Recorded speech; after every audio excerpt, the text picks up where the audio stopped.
so close to the heart and the essence, if you will, of the music. But as a public person, probably this is the first time the city has heard you on the airways.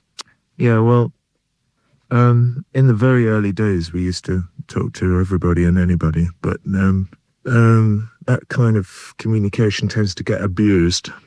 And also, as your career progresses, you tend to need it less and less. Yes, the reality of it. Exactly. So it comes less necessary and more of a drag, and so we just stopped doing it. Well, at this point, do you feel that it is necessary for the career? Because starting off in that solo vein, you got to go back to square one from that point of view? Well, no, it's not quite square one, but yeah, if I didn't think it was necessary, I wouldn't be here. Well, Canada always a strong center of support for Pink Floyd, especially Toronto, Montreal. Montreal, in the mid-'70s, you guys were approaching the status of rock deities there. Any special feelings about playing Toronto, or just another gig? Well, when we were here last summer, it was great. I thought. We did 2 really nice shows here, and it was good fun. Well, actually, I'm thinking about the music itself at times, complex, difficult, and this country seems to have embraced the music, perhaps more so in the States, where it wasn't until you became major headliners. Here, have you felt an affinity that the people perhaps listen to the music more? Or am I reaching for something that gets there? That may well be true. I mean, I don't have enough experience of Canada really to be able to venture an opinion on that, except to say that the links with Europe seem to be stronger north of the border than they are south. There is more of a vibe that there's some connection with European culture, and so maybe they take that a bit more seriously. Well, we're in the ideal position of 1 foot in the European world and the English world and 1 foot in the North American world. And that's the classic description. The tour Roger Waters live in concert with some old Pink Floyd stuff. Kind of a nice casual title for a tour. A little bit more far-embracing in terms of the number of cities that you're playing. In the past, there have been times that you've only played a few cities on a tour, the Wall being the classic example there. I see a bit of your tour itinerary, and you're playing Lakeland, Florida, and perhaps centers that haven't seen you in concert before. What's the rationale here? Economic? Well, I have seen. They used to see the Fluid shows in most of the towns that we're going. I think I've played every town that I'm going to on this tour, but not in the last 10 years.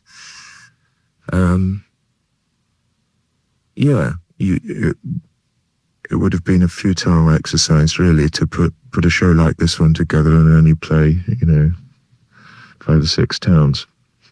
Speaking of a show this size, the logistics of this show, in fact, it's being called one of the biggest shows ever put on the road. Some of my figures, let me check these with you, Roger. 100-foot wide screen, 3 35-millimeter projectors, 3 120-foot wide backdrops, a sophisticated quadraphonic sound system, 400 stage lights, and a puppet. I'm particularly interested in the puppet. The show. Anybody. Let's talk about the size of the show. And in this day where minimal seems to be one of the key operative words in rock and roll, you're always coming out with a show that's bigger. Is this? Well, profit's one of the key operative words in rock and roll. You are kind of a bottom line fellow, aren't you? Yeah. And you won't make any profit with a show like this.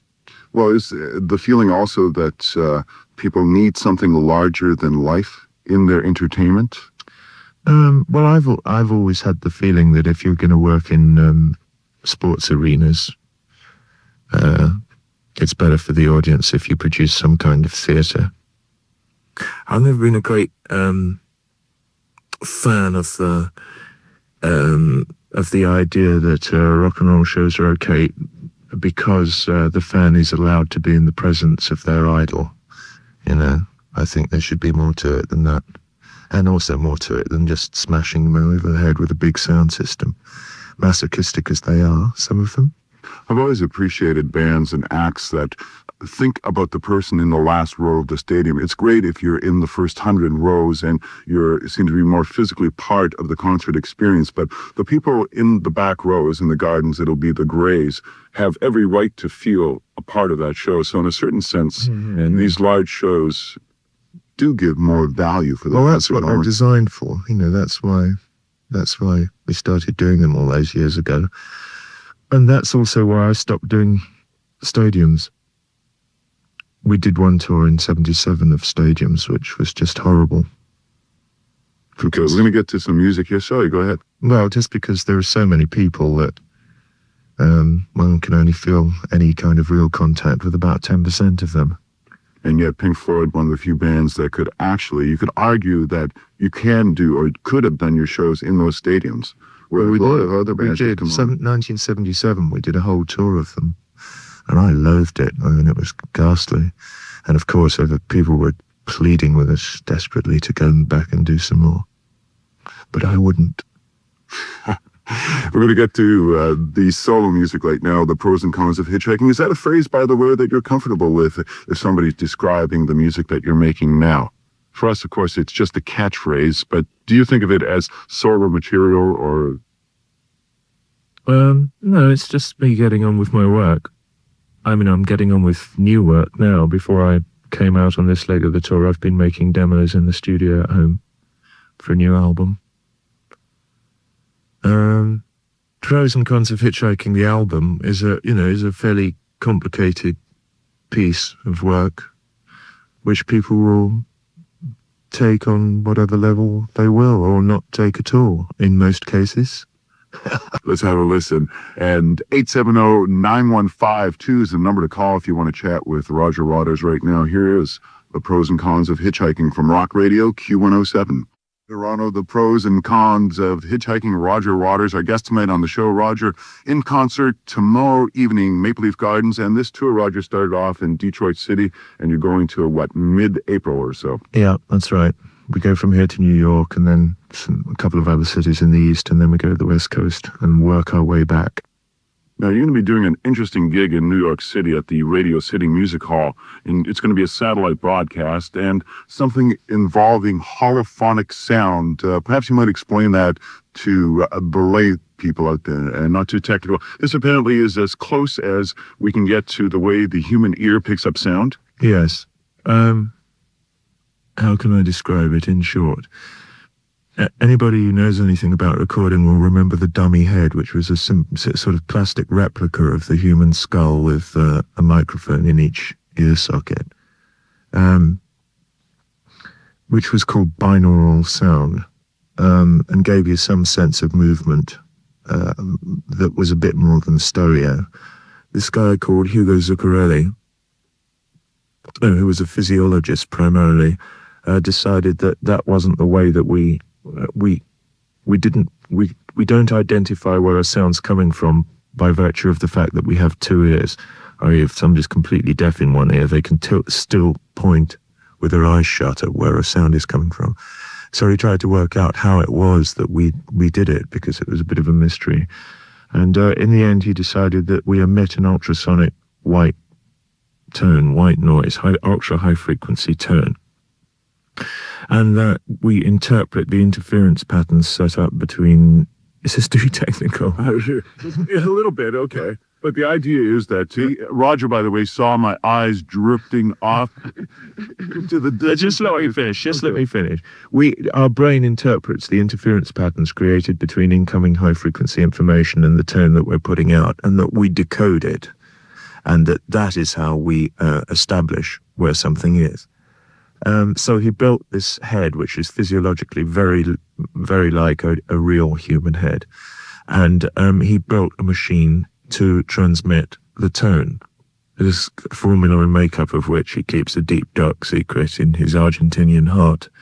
And he built an encoder and decoder, which may all sound like bullshit, except when you make recordings with the thing, you can hear up and down and round and round, and you can write letters in the air in front of your face by shaking a book of matches. And when you listen to the recording back in Walkman cans, you can read what's being written in the air. So it's a pretty weird sensation. And that's what it is. So this broadcast from New York, the plan is, if people know that it's going to happen, you have to receive it on an FM tuner, and also you have to have a pair of Walkman cans. Those small cans. It doesn't matter if they're Sony or whatever make, it's irrelevant. And also, if you want to get the effect, you should really be either in a darkened room or have something over your eyes. Because if your ears are telling you one thing, if your ears are telling you that you're in Radio City Music Hall and that the band's playing and you're hearing it, and your eyes are telling you you're at home and staring at the wall, your mind gets confused. And it's getting two separate sets of information from two different senses. And the eyes tend to take over, and they will destroy the illusion that your ears are trying to give you. So that's quite important as well. Okay, technology and talking about that sound. Most people out there don't know or care that much about the technology. A small portion of people do. But at the heart of the music that you've made for years is, it makes sense because you've taken people on mind trips, if you will, painting their own pictures in their minds, with your music being the vehicle for that. Fascination with technology. Yeah. Well, I have no fascination with technology at all. I'm deeply disinterested in all things technical, but I'm interested in the effect that I'm interested in technology only as a tool, really, to express ideas with. Okay, let's go to the phones. 870-9152. Hello, who's on the line? Hi, this is John Eddie from Downtown. Hi, John, you want to talk to Roger? Good evening, Mr. Waters. How are you? I'm fine, thank you. Welcome to Toronto. Thank you. I was just wondering how you go about picking the live members that you play with on stage, and when you do pick them, how much meaning for your space you give them to play around with the old classics. They give their own interpretation to Pink Floyd music. How do I pick? I'd have to go through them one by one, really. Andy Newmark, who's at the heart of the whole thing. I've always been a fan of his playing. I saw him at a Roxy gig, in fact, in the south of France, and was deeply impressed. And what happened? When I was making Final Cut, there was one thing that we needed another drummer to do, because it was very, very difficult. And he was in town, so I used him on that session, got on well with him, liked him. And so when I started doing my own stuff, I used him. So that's why he's in the band. The others, Michael Kamen, who plays the keyboards, did all the arrangements on the wall. In fact, through a Toronto connection, Bob Ezrin, who lives here, was a friend of his, who co-produced the wall. And Michael did the string arrangements for that, which I was very impressed with. And I've worked with him co-producing Final Cut, my own album. So that's what I used there. Andy Fairweather-Lowe, who's new, who wasn't in the band last time I was here,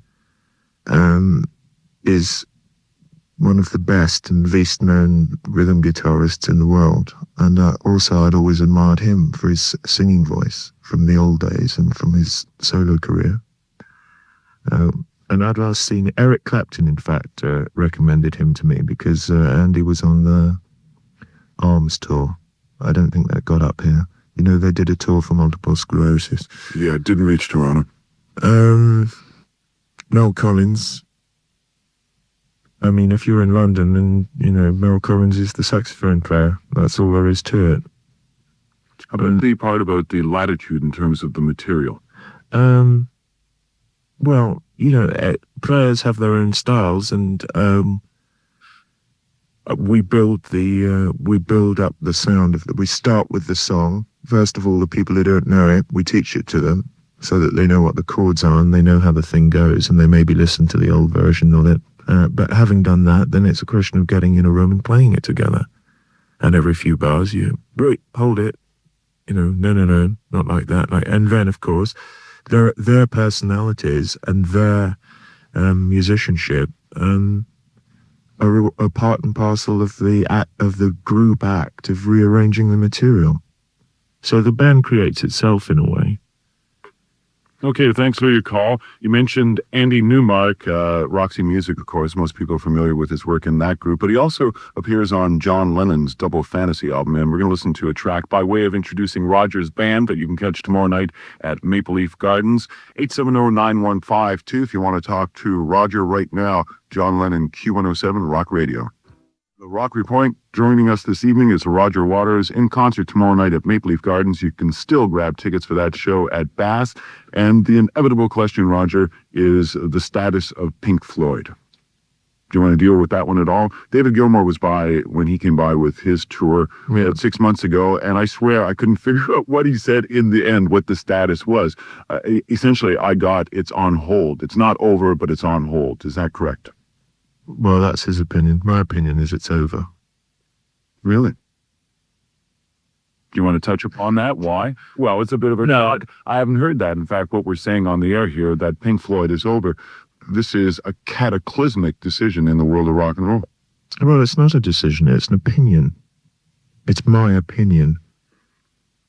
There are 3 of us in the band now, you know, aren't you? So I think it's over. It's not really something I care to discuss at great length, I confess. Okay, 870-9152 if you want to talk to Roger Waters. However, let's not talk about the end of Pink Floyd. Hi, who's on the line? Hi. Hi. Yeah, this is Ted. Hi, Ted. Elijah? Yes? Yeah, I just wanted to tell you that I was a bit too young to see Floyd when they were in their prime and stuff. Yeah. I really love the older stuff, such as Amagama. I really love Several Species, which was your part of it. That's right, yeah. And I was just wondering whether you believe that you have a strong following amongst the younger people in the world, wherever, just because of the older stuff and because of the psychedelic aspect of it. Psychedelic in what sense? Well, the drug-related stuff, actually, like the older stuff. Yeah. You see, that's the relationship between us and drugs of any kind was entirely a media invention. Well, what about all that stuff like during Amagama? It wasn't at all directed towards like I've got this book called A Visual Documentary. Yeah. Floyd, or are you involved in that, or No, it's written about you? it's written by somebody else. Whatever it is, I mean, I don't know this book, but it would have been written by somebody else. You couldn't have wished to find well, with the exception of Sid, but then Sid had already split by before Amagama. You couldn't have wished to find 4 straighter guys than we were in those days. So then you believe that the people have a wrong impression of you, and I'm absolutely certain they do, yeah. I only ever dropped acid once in my entire life. And it was certainly not when I was working. I used to smoke a little dope from time to time, but, you know, there was nothing very weird about the way we lived. So some of the music was a bit strange within the context of the times as they were then. yeah, but To answer your first question, I don't think there are a large number of people who are very interested in those days, but I think there are probably a small number of people who might comprise some kind of cult following of that early stuff. And their following of it is strong as... Do you see what I mean? I think it's numerically weak, but probably there are a small number of people who take it very seriously. well, I actually like to take Pink Floyd very seriously. I think Well, that's good. you have to say means a lot to me, especially during the final cut, the political stuff. I think you really have something to say for what we feel. And Well, thank you very much. Now, I must say that the final cut means a hell of a lot more to me than Amagama ever did. yeah, but experimentally, Amagama must mean a lot to you. No, not really. It was a very light-hearted, particularly Several Species of small furry animals gathered together in a cave and grooving with a pict. It was a very, very light-hearted and easy exercise. It's really just speeding up and slowing down tape and using a bit of echo and a bit of imagination. Was that just voices? Yeah, it's voices and me beating on myself with my bare hands is what it is. So all the gibbering is just slowing the tape down. In fact, if you slow it down, you'll hear it's just somebody gibbering. You're probably me. Another question I want to ask you was, why are you doing a tour so soon after the last one? Like, we enjoyed the last one, and I'm coming to see you for sure this time too. I'm just wondering why the tours are so close together. Well, before the last one, last summer, I'd done 5 weeks in Europe and England, and I only did 2 weeks in America because I didn't know how it was going to go at all. In fact, I didn't know whether I was going to enjoy it or not. I came here with a real sense of trepidation because I hadn't been to North America since 1977, when I'd had a really bad experience on the road. And so I was very unsure about it. In fact, I really enjoyed it. we only did 8 or 9 gigs here, and so I decided to book some gigs in. And as Eric couldn't do this tour because he's got an album coming out, I put a different band together, slightly different band. And here we are, we're doing another 4 weeks. So it's really an extension of the last one. The reason I'm come back to Toronto is because Mike Cole put up the guarantee. Well, I'd just like you to know that if you do consider that there is a cult, I would certainly consider myself part of it because I take you so seriously. Maybe I do take my music a bit too seriously, but maybe that's because I'm a musician myself. But I'm really glad to see you back, and I'm really going to enjoy the show. I can't say more than that. Well, thanks very much. Okay. Sorry, go ahead. I was just going to say that I think that music's a perfectly reasonable thing to take seriously. Okay, good enough. 870-9152. That's me interjecting in there. If you want to talk to Roger Waters, you have another call? Yes, sir. Hello, this is John. Hi. Hi, I'm a pretty avid follower of the Floyd. My personal favorite on Amalgamo is probably Several Species, Grantchester Meadows. Uh-huh. But my question to Roger is, what is the scale of this tour compared to that of Favorite Wall tour? I was too young to go see the Wall. Well, it's a similar show, but with the Wall, you have to remember there was much more hardware, which is why we couldn't tour it at all. Simply because of the one theatrical event that was central to the show, which was the building of the wall across the entire auditorium, which meant that we had to have 100 foot of man lifts that could go up 40 feet into the air, and that's a lot of hydraulics and a lot of switchgear and things. The visual multimedia event, what would you say better put across the idea, the Wall, the movie, or the concert? Which expressed... I think the concert. It was always kind of designed as a show. I see. No. Yeah, I think I always thought that I'd make a film of it. I think the film was only a partial success. Yeah. I'm very pleased with the record, and I thought the show was great. The film... Well, my favorite's probably Comfortably Numb, or I Like Mother. Great. Yeah. Okay, thanks for your call right now. Continuing our introduction of the Roger Waters Band that you can see tomorrow night at Maple Leaf Gardens, Mel Collins, and this is from King Crimson. Do you want to just say a little bit about Mel? Or you said already, if you're in London, he is the saxophone player. Yeah, he has been for a long time, and he will go on being so for a long time because he's brilliant. Okay, here he is in his days with King Crimson, Ladies of the Road, Q107 Rock Radio. On the Rock Report, joining us this evening, Roger Waters. You'll get a chance to talk to Roger by dialing 870-9152. The concert tomorrow night, Maple Leaf Gardens. Tickets for that still available at all Bass outlets. Exactly, Roger, what is this old Pink Floyd stuff? The material, in other words. What's the show made up of? And again, are you dealing in 2 parts? Yeah. Which is, so if people are thinking of coming to the show, it's last night in Buffalo, there were people still arriving at 9:10, well, the first half was just finishing then, and there's no support act. We start at 8 o'clock. Well, usually we start about 10 past because nobody's sitting down at 8 o'clock. But it's the band right from the word go, and we do 2 sets. And the first set is old Pink Floyd stuff. Welcome to Machine, Set the Controls, Money, If, Wish You Were Here, Pigs on the Wings. What else? Get Filthy Hands Off My Desert, Southampton Dock, In the Flesh, Nobody Home, Gomez Stream, Have a Cigar, and Another Brick in the Wheel, parts 1 and 2. Kind of a complete answer to that particular question. If you want to talk to Roger Waters, 870-9152. We have somebody on the line right now. Oh, hello, Roger. Hi. How are you doing? Fine, thank you. Okay, I'm an avid admirer of your music, and I have been for quite a while. And for years I've seen you. I saw you in '77, and I saw the Wall of Los Angeles, and you still amaze me. I saw you last summer, and it was just great. And I was wondering, from this point on, are you going to just keep going on the solo career? Just keep making solo albums, or Yes. working just on projects and such, I guess, eh? Yes. That's amazing. All right. Well, that's as opposed to putting together a band. I believe that's the heart of your question, right? Yeah, more or less, yes. Yes. Oh, that's great.